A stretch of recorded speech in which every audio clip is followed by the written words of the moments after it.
I'm delighted to welcome our speaker tonight, Dr. Peter Ford, MBE. Peter Ford is a familiar face to many of us at the Bath Royal Literary and Scientific Institute. He has been closely involved with the institution since its revival in the early 1990s, when he was appointed one of its first trustees.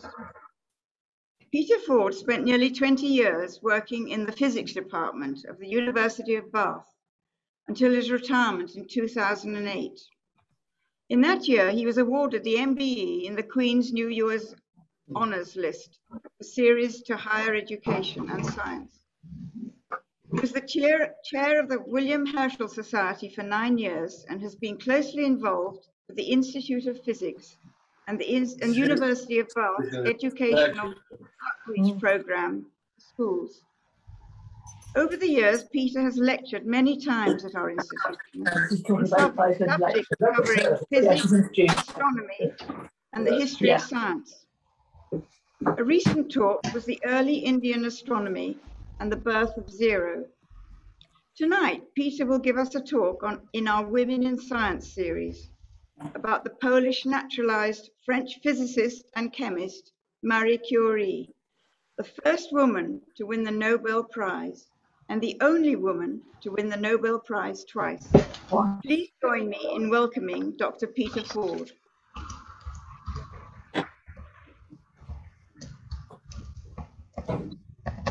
Well, thank you very much for that kind introduction.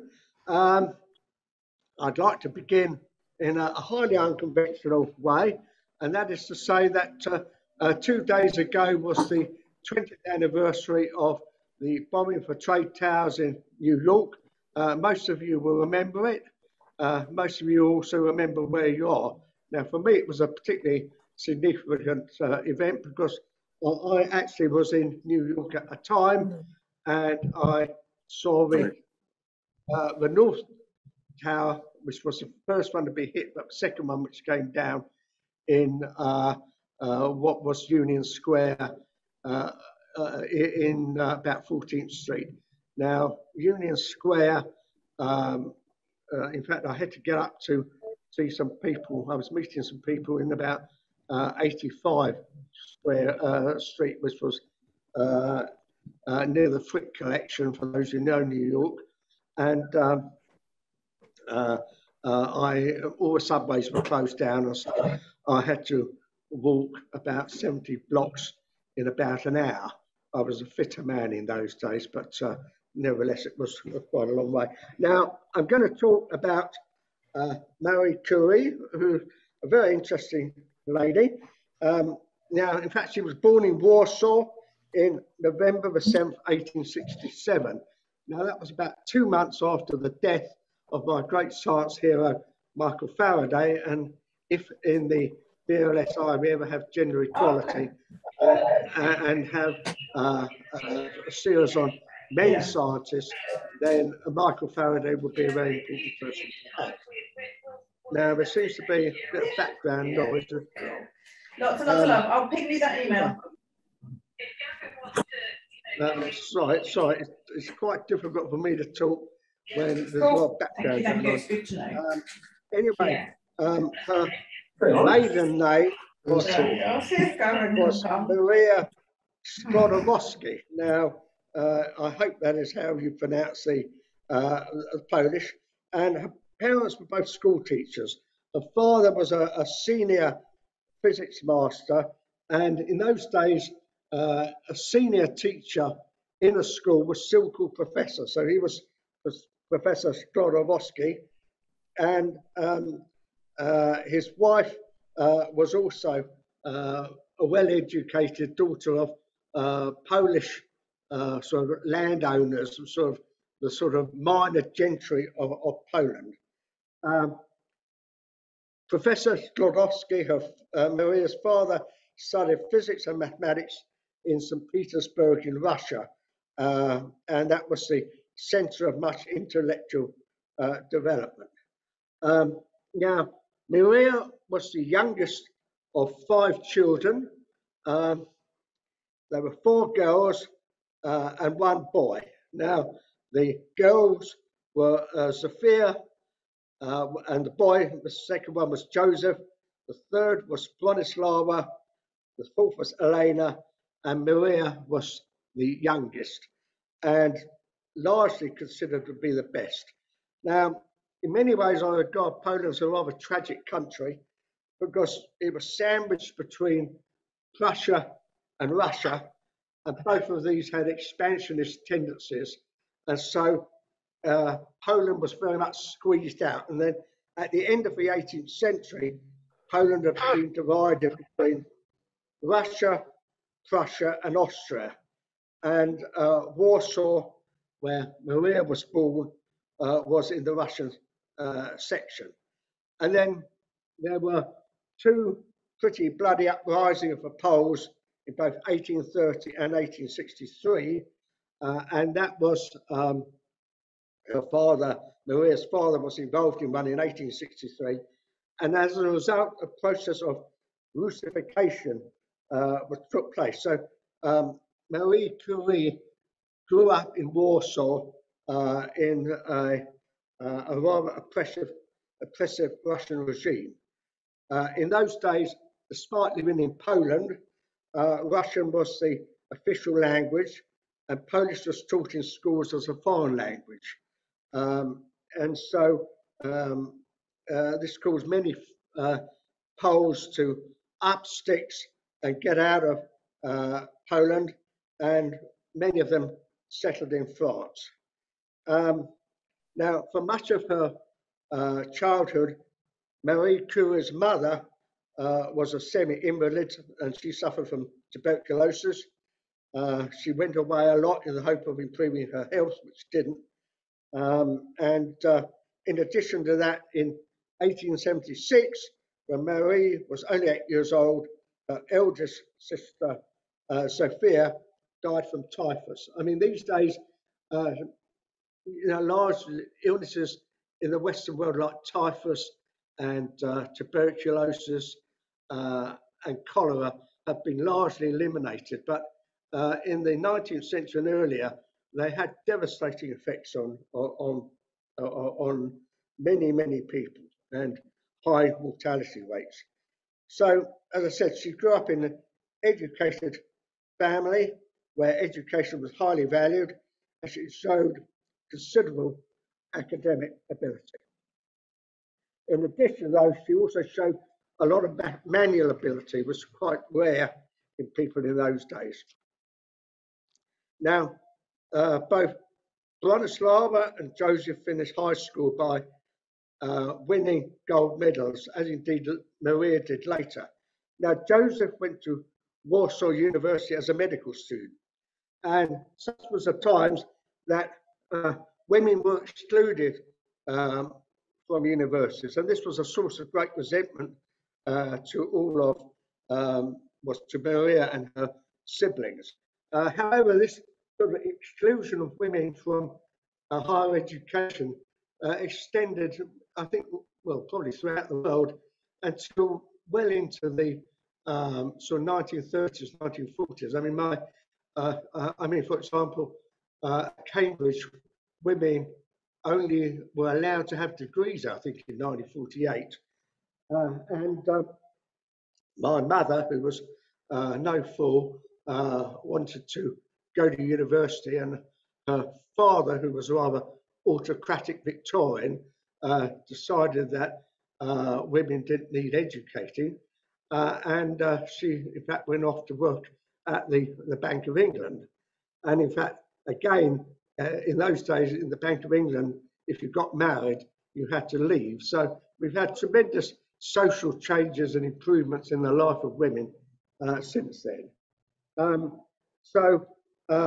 Maria finished school in 1883, and her father told her to embark on a sort of year's holiday in the countryside. She went to relatives, and she was given the job of sort of thinking things over.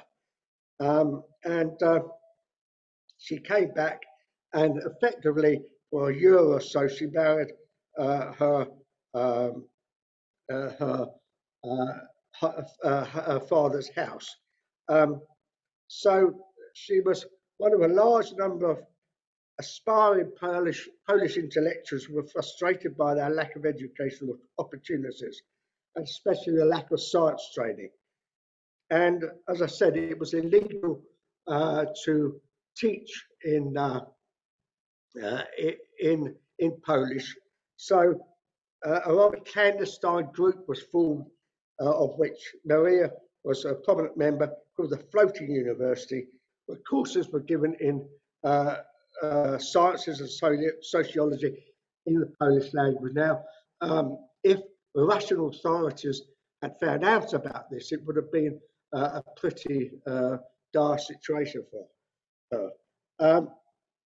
Now, the 19th century, throughout, or probably throughout the world, was an important time for self-help, and many organisations like mechanics institutes were formulated.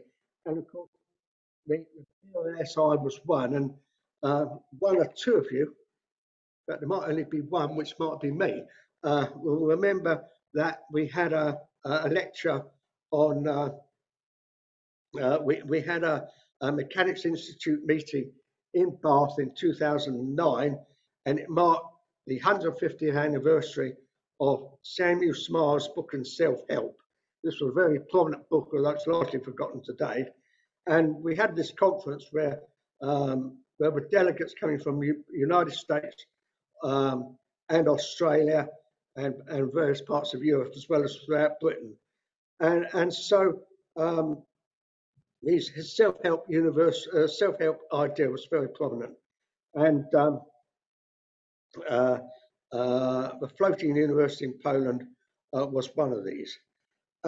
So Maria had a series of governess jobs and made money, and these she spent mainly helping her older sister Bronya to study for a medical degree in Paris. For them, as in fact perhaps today, Paris was a symbol of civilization and freedom, and Poles did not wish to go to Petersburg or Berlin, because both of these were associated with rather oppressive countries. And in 1890, Maria received a letter from her sister in Paris saying she was about to marry a Polish man, and inviting her to come and live with them. And Maria Curie went by train. It took about 24 hours. She was in 4th class, which was distinctly unpleasant, and eventually arrived in the autumn of 1891 in Paris. In fact, in nearly 50 years later, I worked both in Paris and in a place called the Ruhr University in Bochum. And I used to visit Paris quite often.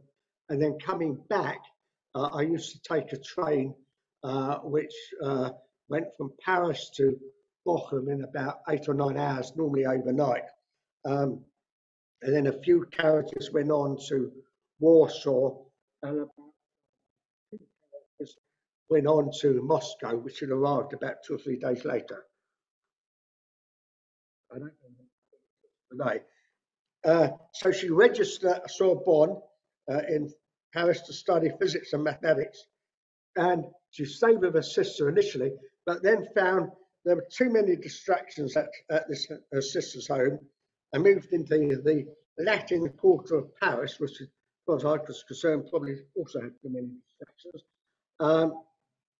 But she found it was better to study there.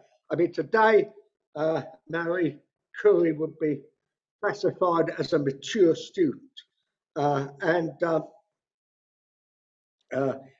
where she lived was bitterly cold in winter, and she had to carry coals to heat a room up several flights of stairs, and lived in extremely austere conditions, spending virtually all of her money or hours immersed in her studies of physics and mathematics.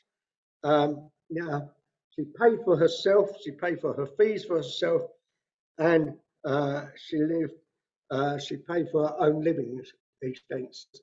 So that says quite a lot you know, today we have an enormous amount of debate as to whether universities, you know, how we fund universities and whether students should pay for their own fees and so on. And that was prominent in her days. And as I said, she paid for herself totally. Anyway, her hard work paid off, and she came top of the class. And they were obviously pretty bright students in the Sorbonne in those days. She went to the Sorbonne, and when you think she was working in a foreign language, it was actually a remarkable achievement. And as a result of that, she got a Polish scholarship, which did the assist to the financial situation a bit better. And then she decided to study for a master's degree in mathematics, and she came second. And she had a teacher, Professor Gabriel Lichtman, who obtained the Nobel Prize in about 1908 for colour photography. And he was her supervisor and decided it was worth doing scientific research on the examination of magnetic properties of various steels. Now, this was a bit of a difficult task, and she was having difficulty with work. And a Polish physicist whom she knew suggested that she consulted another physicist called Pierre Curie, who at that time was much older than her, 35 years. Now then, according to me, this should go to the next picture, but it doesn't. The next pictures are of Pierre Curie. Now, anyone know what's happening? About 2 hours ago, it did.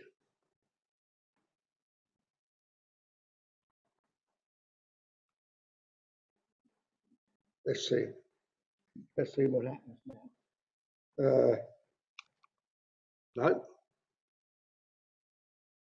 Oh, I think we. Can you play among yourselves for about 10 minutes while we sort this out? A slight technical hitch.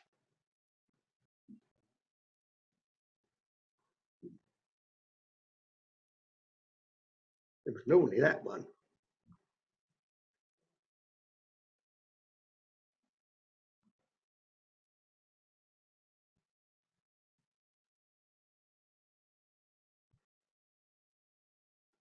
No.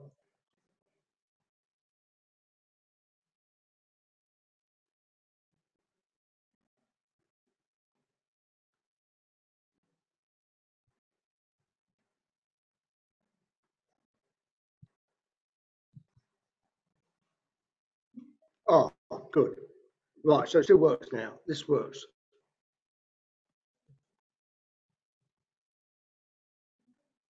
So it's this one. It's the bottom one now. That's the last one. Okay, that works. Good. So that shows you Pierre Curie, who was born in May of 1859. So he was about 8.5 years older than Marie Curie. And he was the son of a medical doctor. And in fact, she was privately educated. But they showed early promise in mathematics. And he entered the Sorbonne at the age of 16. And he did very well in his examinations. And he was clearly one of the rising stars of physics. And in 1890, he turned his attention to magnetism and discovered what's known as the Curie point, which occurs at a Curie temperature.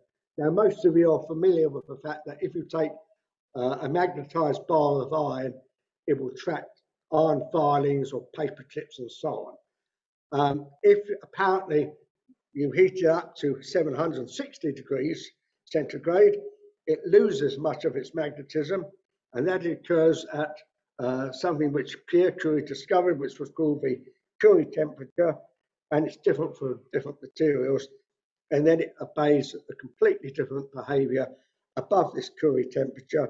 It obeys what is called Curie's temperature, and that was a really pretty major so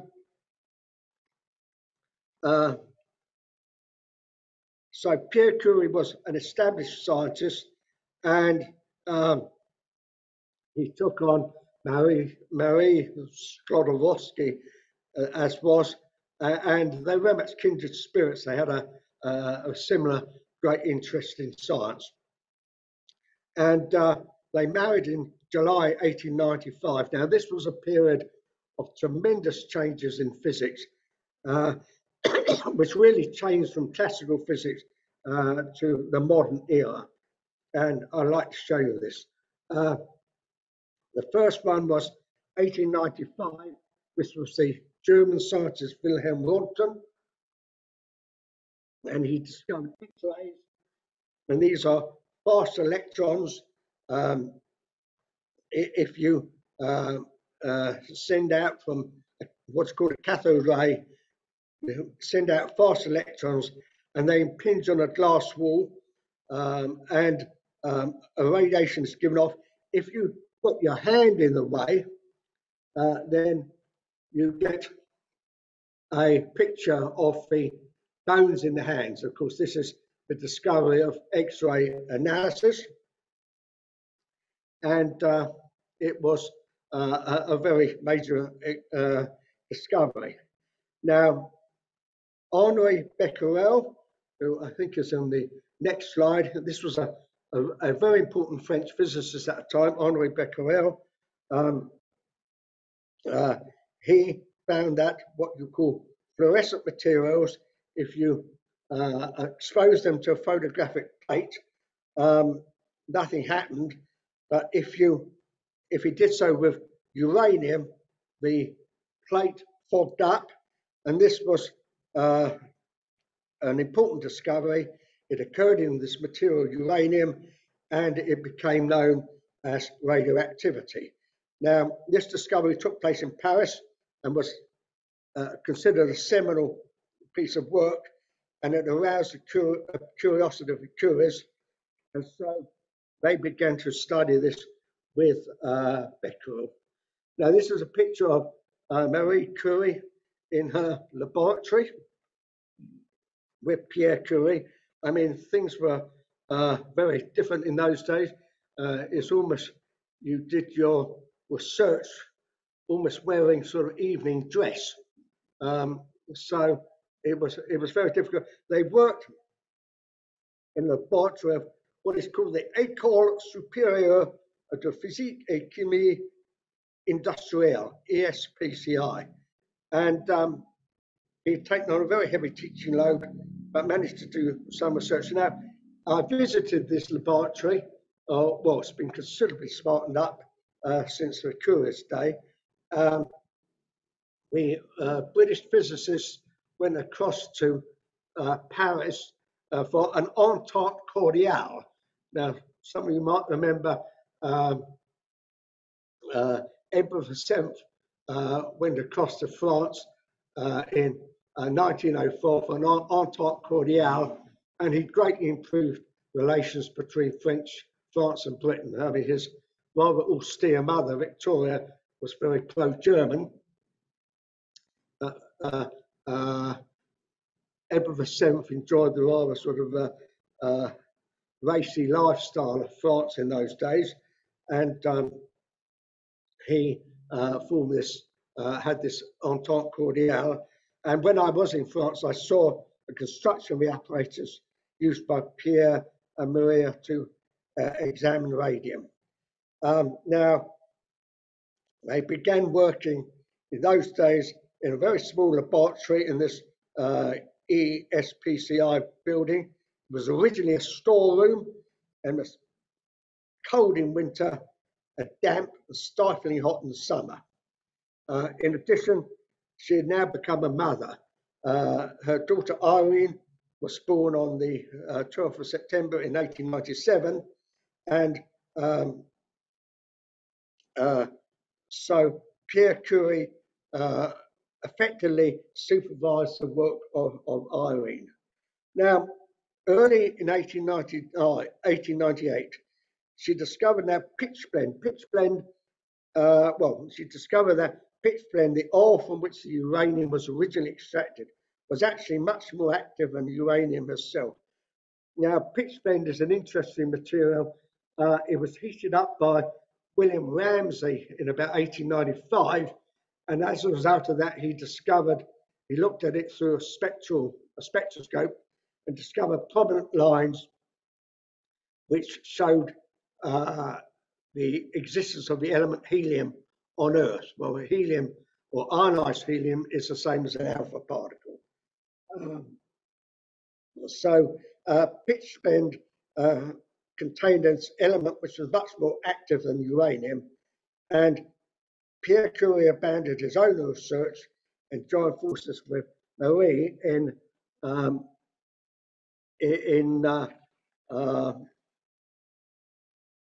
examining pitchblende to find out the source of a new form of radioactivity. In those days, he got pitchblende from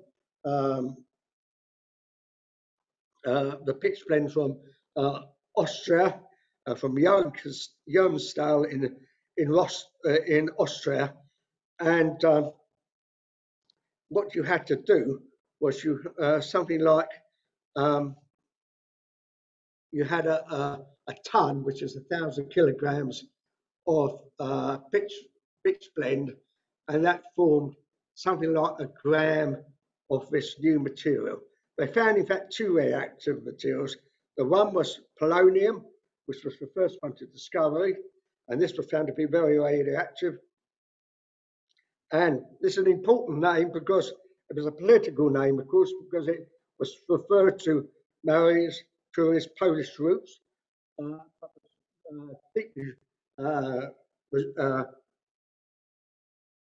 Political because, as I said, Poland didn't exist as a country, and the results of the discovery of Poland were communicated to the French Academy of Sciences by Becqueral, and a new effect was called radioactivity. So it was about this time that radioactivity first became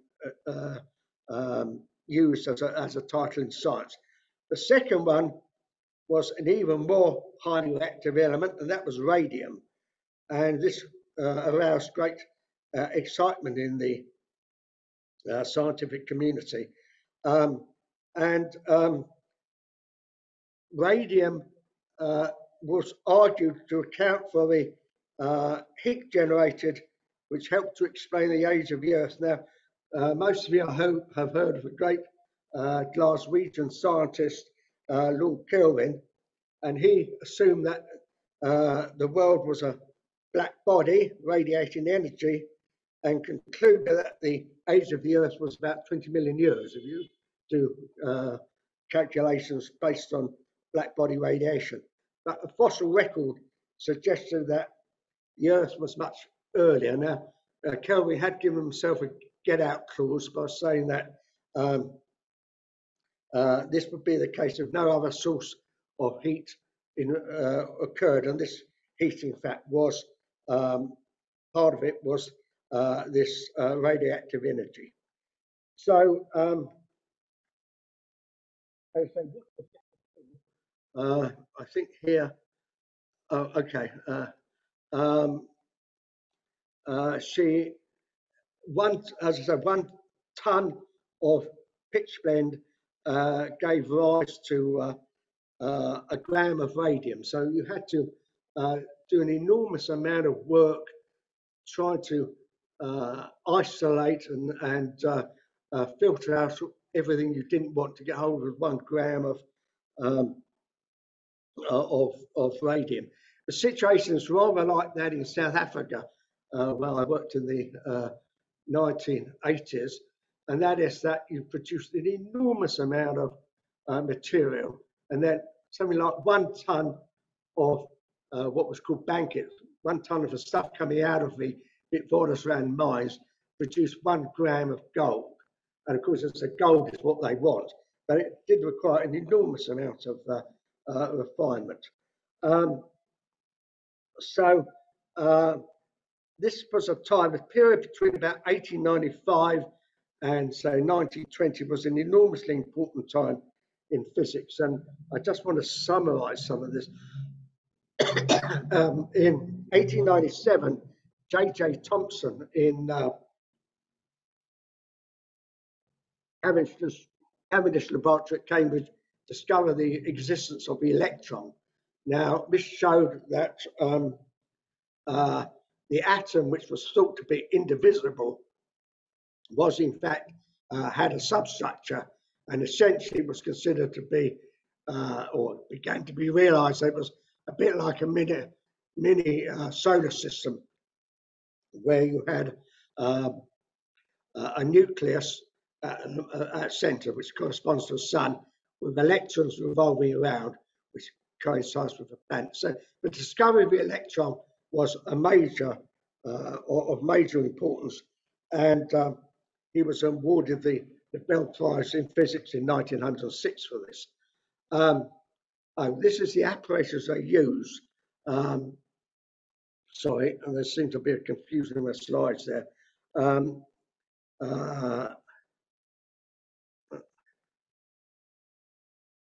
Sorry, slide all has gone a bit out.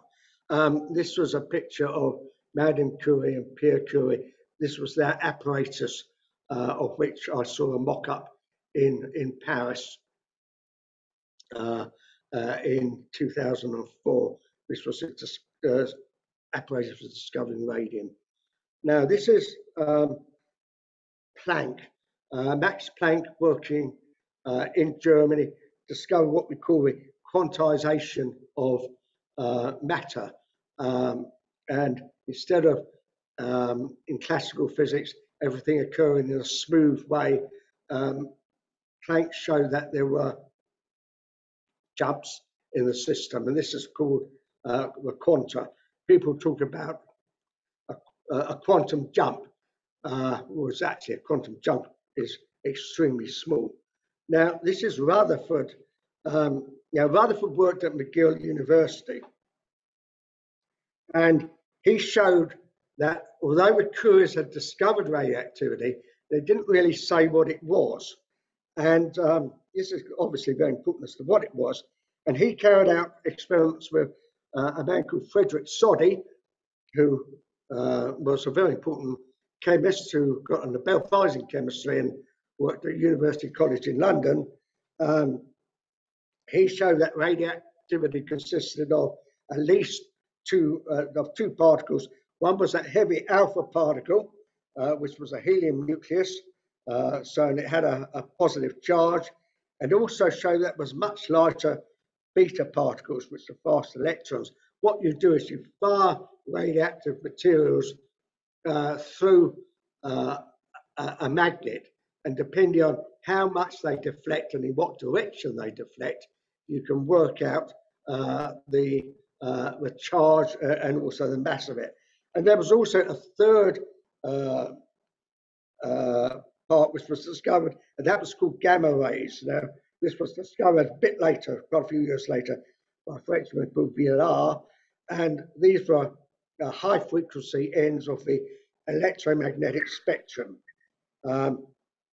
Now, the electromagnetic spectrum, in my opinion, was the most important discovery in physics in the 19th century. It was discovered by James Clerk Maxwell, who is an absolutely outstanding, to my mind, under-recognised physicist in the sense that you know, the proletariat, for want of a better word, have heard of Einstein and Newton, but very few people seem to have heard of James Clerk Maxwell. And we look at what I can see you, and you hopefully can see me if you're still awake, by your eyes. But in fact, the eyes are only a very small part of a much, much wider electromagnetic spectrum. At higher wavelengths, you have infrared, which was in fact discovered by John Herschel, the son of William Herschel, who discovered Uranus here in Bath. He discovered this, and the lower frequencies are known as ultraviolet area. The ultraviolet area is very important for photography, and of course near here we have Laycock with William Henry Fox Talbot, where photography was discovered. And then, as I say, we had these gamma rays. Now, this picture of J.J. Thomson and Rutherford talking. I always think the J.J. Thomson with a bowler hat looked very much like part of a Lowry picture. And they were two very, very great scientists. Lord Rutherford, in fact, was of Scottish parentage, and he came from over from New Zealand, and he studied at Cambridge. Then, as I say, he went to McGill University for a number of years, and then took over from J.J. Thomson as the Professor of Physics at the Cavendish. Okay. Oh, this is a picture of the seminal paper by Becqueral and Pierre Curie and his wife Maria Sklodowski-Curie, and this is their Nobel Prize lecture in 1903,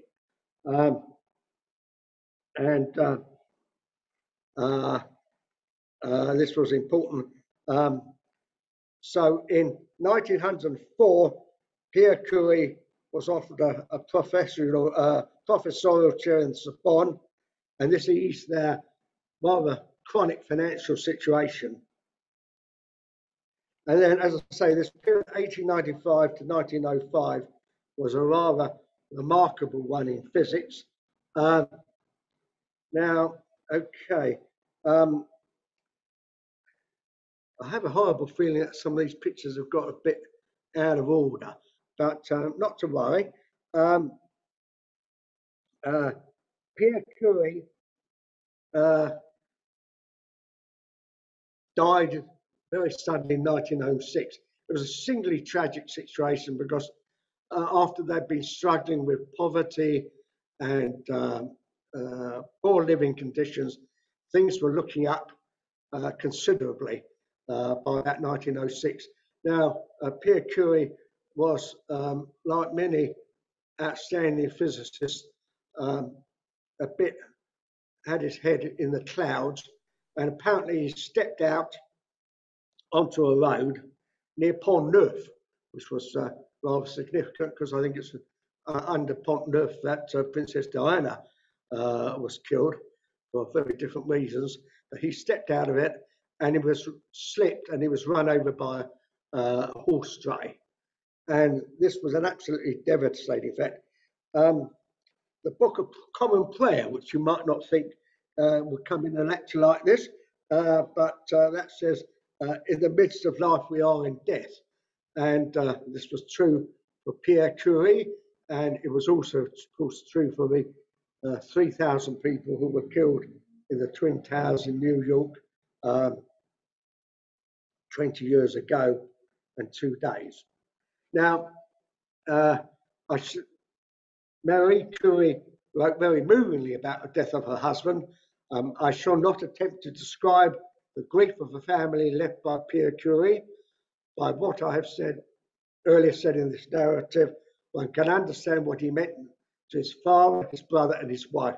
He was too a devoted father, tender in his love for his children, and happy to occupy himself with them. But our daughters were still too young at this time to realize the calamity that had befallen them. Their grandfather and I, united in our common suffering, did what we could to see that their childhood should not be too much darkened by the disaster. But it was a very, very difficult time for her indeed. And this was, in fact, compounded. Yeah, you see, the pictures of. This was 1905 when there were the revelation of Einstein's work, and this was termed the annus mirabilis, and not in fact the anus mirabilis as a young lady in South Africa once timed out for me. Vincent Smith, who might possibly be on Zoom, I will wave in case he is, and I have given an Institute of Physics lecture on Einstein's 1905 revolutions in physics, and we started giving that in 1904, and essentially we're still giving it to any takers, and it's been done in a way largely around the world. I mean, Vince has given it in Australia, I've given it in South Africa, and we've given it all over Britain, and then we've also given it in France. It has had quite a long mileage. Now, there were three effects which he discovered, Einstein discovered. One was called the Brownian motion, which showed the existence of molecules. The other was the photoelectric effect, and that showed that if you applied Planck's ideas of quantized nature, these were quantized nature of light. In order to understand the photoelectric effect, you have to talk about photons and quantized nature of light. And then the third one, which in fact we would have thought it was the most important, is special relativity. Now, he didn't get a Nobel Prize for general relativity. He got the Nobel Prize in 1922 for the photoelectric effect. So it was a remarkable year, and I think one's entitled to call it. The important thing about radioactivity is it glows in the dark.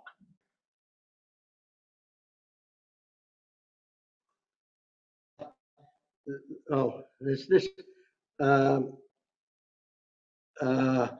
cartoon here which says, little Willie, full of glee, put radium in Grandma's tea. Now he finds it quite a lark to see her glowing in the dark. And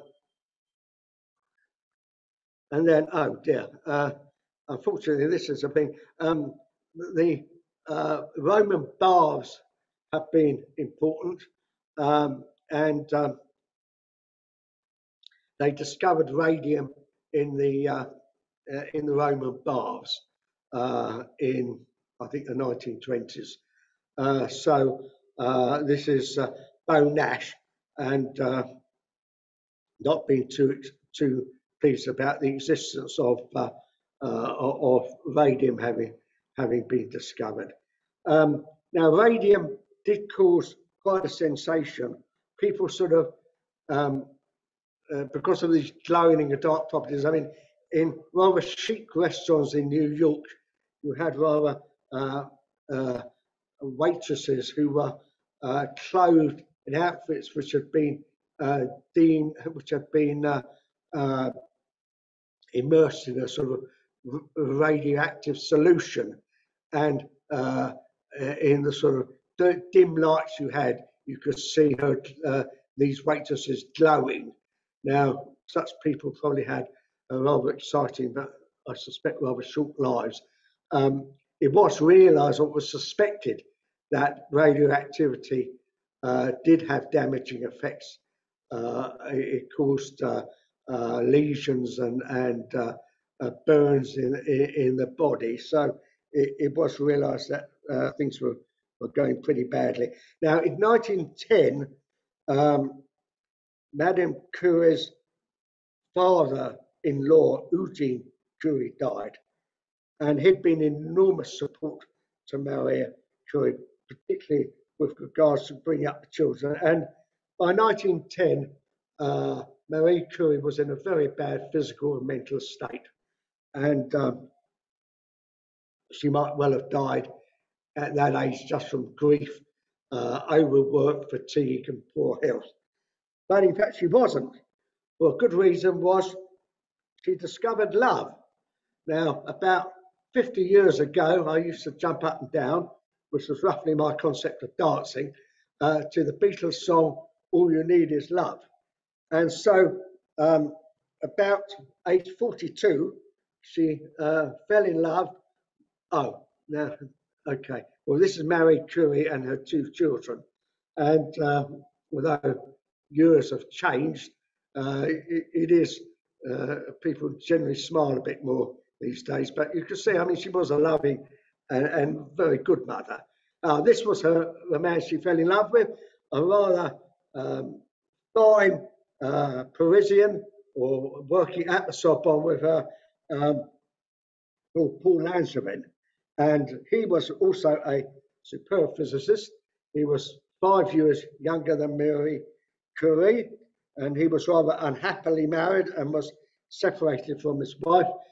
When I was an undergraduate studying physics at Birmingham, again 50 odd years ago, we learnt about the Langevin theory of paramagnetism, and I can't say I can remember it now, but anyway, they did that. Anyway, they had this sort of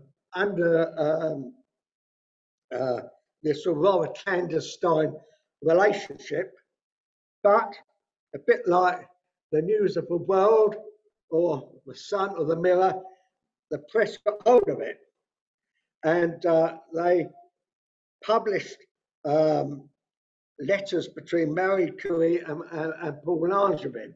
It's believed, again in true tradition, that these letters were leaked to the press by Langevin's estranged wife, and a newspaper article discovered that denounced Langevin as a bore and a coward. Now Langevin, again, French honour was being rather challenged here, and so Langevin challenged the author of this article to a duel with pistols in the Bois de Boulogne. I think this is a common place where you had your duels and settle your differences. And I think the last duel to take place in Britain occurred in George, near the George Inn at Barthampton. So these days we're a bit more civilised about it. Well, anyway, this didn't happen. Now, things got better. She was awarded the Nobel Prize for chemistry in 1911. And okay, and she went to Stockholm to receive this, and the Nobel Prize for her services to the advancement of chemistry by the discovery of the elements radium and polonium. Now, this was the first time that anyone had been awarded a Nobel Prize twice. Since then, it's been quite, well, it has occurred. There was a very famous physicist called John Bardeen who got the Nobel Prize for both the theory of superconductors and the theory of semiconductors, which is quite a remarkable achievement. Some of you might have heard of Linus Pauling, got the Nobel Prize for chemistry and also a Nobel Prize for peace. So she went to Stockholm, got a Nobel Prize, and despite the fact she was in bad health, and then she came back to Paris, and she was almost immediately rushed to hospital and operated on for a kidney problem. She spent a long and slow time for recovery. And in 1912, a new Institute for Radium was provided with excellent facilities. And so the appalling conditions which she suffered and Pierre Curie had suffered were largely were no longer the case. Now, in 1914, the First World War took place, and some of you may know about the Schlieffen Plan, where the idea was to march the German troops through Belgium, which violated the neutrality of Belgium, and get on to Paris, knock out the French, and then go back and knock out the Russians, because they would have taken a much longer time to mobilise the troops. Now, to my mind, the First World War is one of the great tragedies of the the first half of the 20th century. I always hoped that the European community would be a way of ensuring that these things no longer took place, and up to a point that was true. Now, it was discovered that on the Western Front, really a Western Front, the slaughter and the conditions were absolutely appalling. Many people were badly injured, and this is Marie Curie, who I think very bravely learnt to drive a sort of ambulance which contained X-ray sets, and she and her daughter Irene went to the front, and they helped out a lot of soldiers who had been wounded and had legs and arms and things shattered. So she played really a rather prominent part in the First World War. And she went with her daughter Irene, who was only 17, and they also trained various people to be able to operate these X-ray machines. So peace came, of course, in 1918 with the Treaty of Versailles in 1919, and she visited America at the behest of someone, typical American name, W.B. Maloney, and she and the American women had collected enough money to purchase 1 gram of radium, which was pretty impressive. And then she also went a second time in 1929 to America, and there was a further gift of radium, which was for the Maria Skłodowski-Curie Radium Institute in the home country of Warsaw. And so she became a highly respected member of the French scientific community and sat on numerous committees, particularly those associated with radiation. Now, by the early 1930s, her health was clearly in a very precarious state.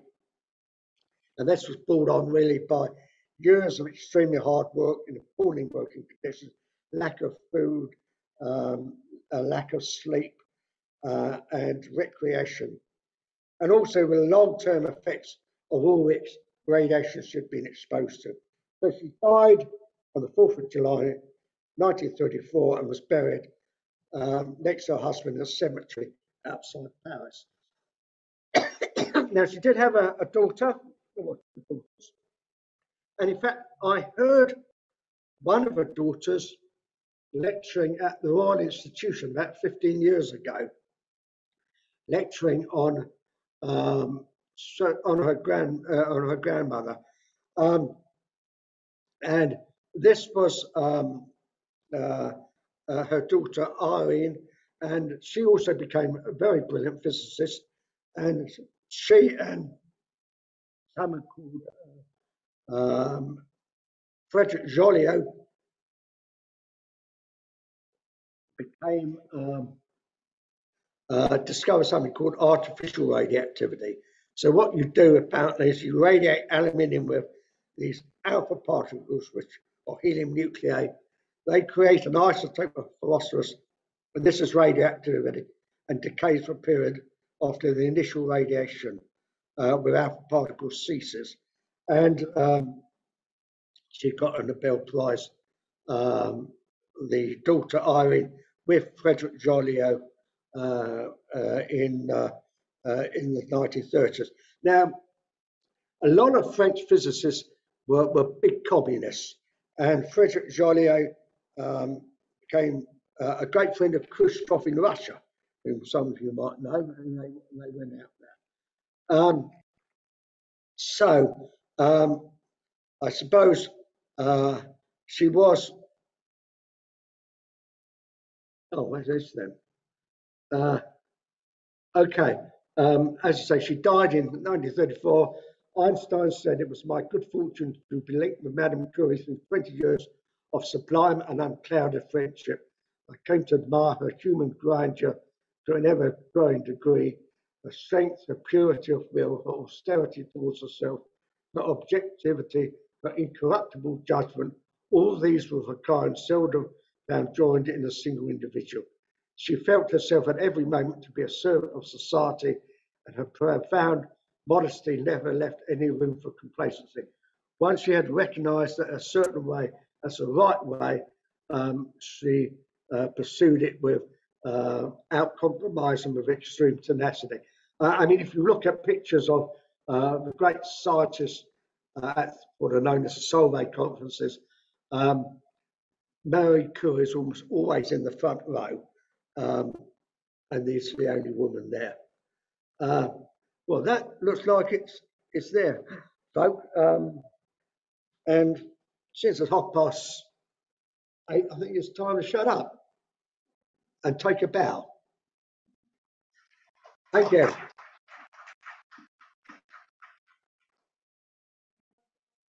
Yeah, if I can answer them, I will.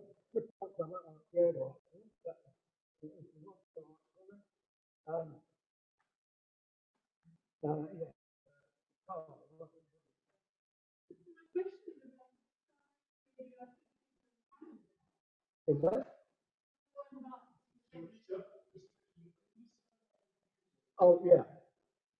Yeah, I'm still here, folks. I haven't gone home. Yes.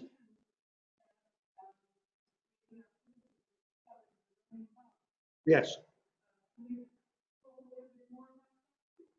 Well, I think all the, I mean, the Roman baths, well, if you go there, it smells foul. So it's obviously got hydrogen and sulfide, and there's been enormous chemical analysis as to what elements are in the Roman baths, and there's a small amount of things like silver and gold, and also radium was discovered. I think it's just a careful chemical analysis in the baths itself. But you needn't worry, it won't cause severe radioactive poisoning, but they are there.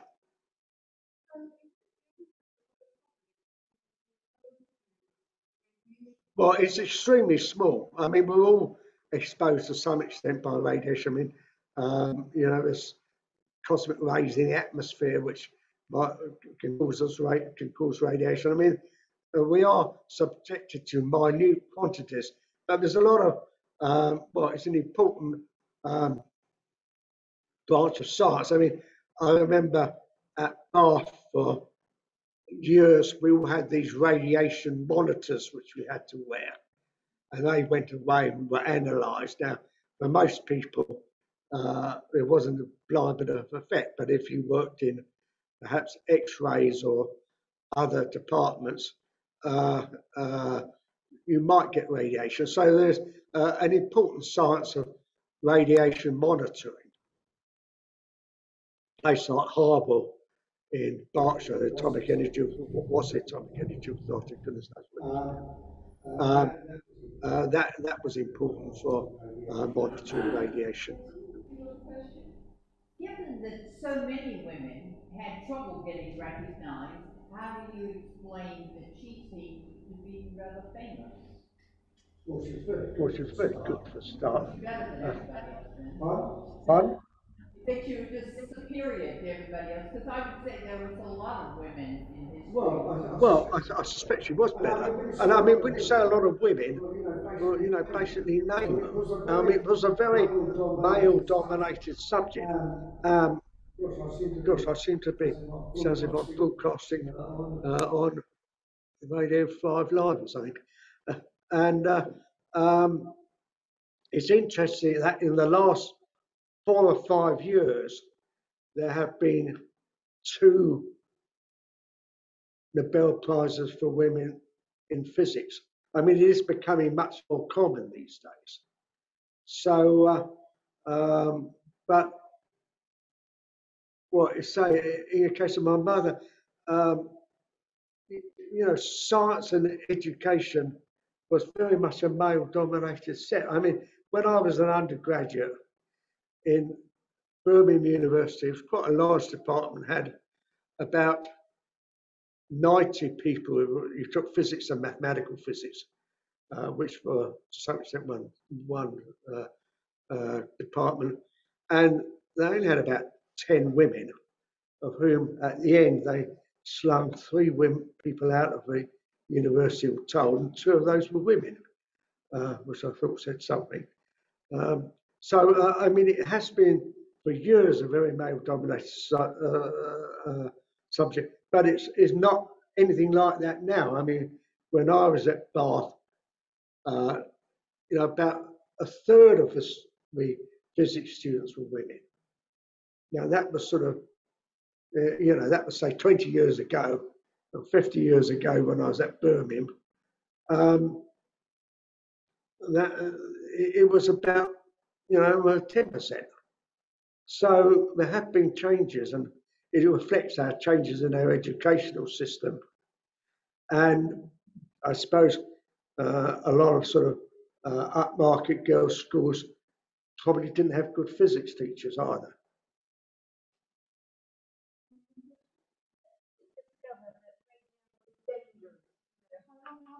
Well, I think almost from the start, people realised that if you were exposed to it, you got lesions in the hands and sort of irritations occurring. So I think right from the start, it was realised that this was all a bit iffy. But I think it was really probably after the Second World War when monitoring started, that it was realised just how dangerous it was. Well, yes, I mean, bodies had benefits and downsides. Now, some of you, certainly I'm sufficiently old, if you used to go to a shoe shop in the 1940s or early 50s, you used to sit there and put your feet into onto this machine, and it gave an X-ray picture of your feet and whether the shoes fitted you or not. I mean, nowadays you just put them on, and if you can walk out of them, they don't fit you. So all of that sort of thing has gone. There was a much more blasé feeling attitude towards radiation, but it became more and more apparent that it was dangerous. And of course, something like the dropping of the atomic bomb in Hiroshima and Nagasaki, that had huge radiation effects. And in fact, probably ultimately, more people were killed by radiation in the next sort of 10 or 20 years than from the immediate effect of the atomic bomb.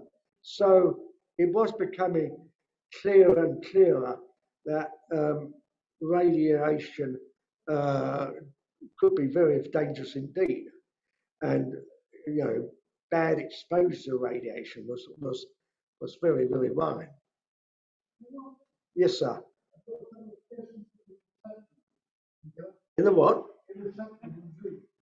Oh,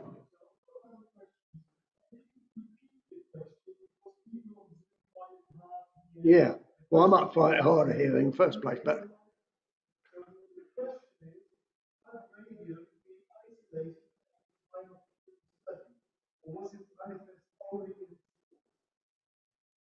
I think it was mainly in its source, and it was a great process, a difficult process to isolate pure radium.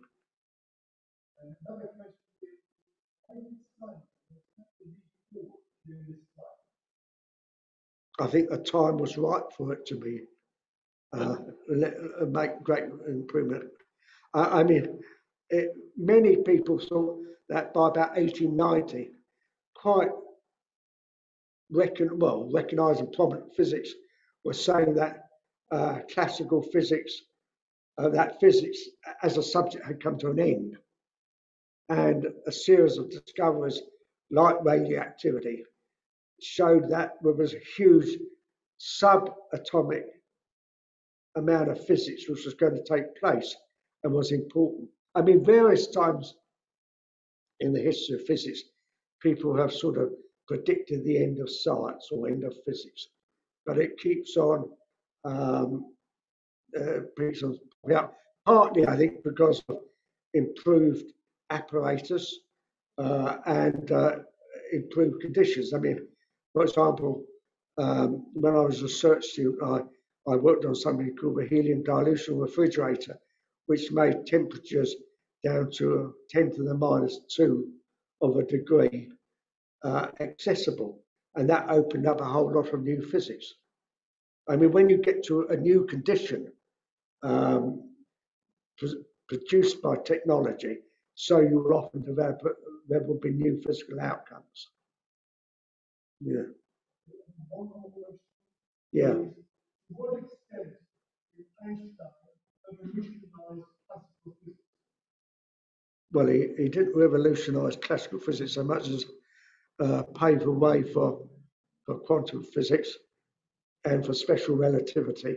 I mean, one thing I didn't mention was, you know, did she deserve 2 Nobel Prizes? And in my mind, the answer was no, because essentially the work on radioactivity and the discovery of radium were very much 2 sides of the same piece of work. Where I said Einstein got the Nobel Prize for physics for both to work explaining photoelectric effect, but he also, I think, could have got a Nobel Prize for his work on special relativity, and then in about 1916 he postulated and showed general relativity. I mean, this was completely different physics and was very revolutionary in its way. The same goes with Rutherford. I mean, we always think of Rutherford as a great physicist, but actually, well, he was, but he got his Nobel Prize for chemistry, and then by firing alpha particles onto some gold foil, he discovered the atomic nucleus. So, I mean, in a way, I'm not convinced that Marie Curie, good as she was, deserved 2 Nobel Prizes. But she's the only person to obtain a Nobel Prize for physics, a Nobel Prize in chemistry, and have a daughter who also obtained a Nobel Prize in chemistry. And I can't see that being repeated. You know, it was a quite remarkable, well, totally remarkable. Yeah. Yeah, yeah.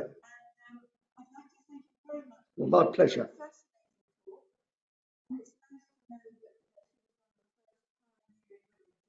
Oh, yes, yes, yeah. I mean, she certainly deserved it. I mean, well, yes. I mean, she went to, she had an exemplary life. I mean, she was an excellent wife and mother, and uh, and role model for modern women. Now, I did somewhere in here. There was an article in the Feminine Review, which, as you might, for about 2010, and which I don't read. Well, I don't read at all. This statement said that, in fact, she wasn't a good example for feminism because she was too conventional. Being you know, many people have postulated that she's a feminist icon, and this, I should think, rather bra-burning, probably American woman, suggested that she wasn't, and because she was a sort of conventional wife, a conventional mother, who also did important work in physics. Well, yeah, yeah, I agree, I agree, I agree. Who am I to comment? Okay, thank you, thank you. Yeah.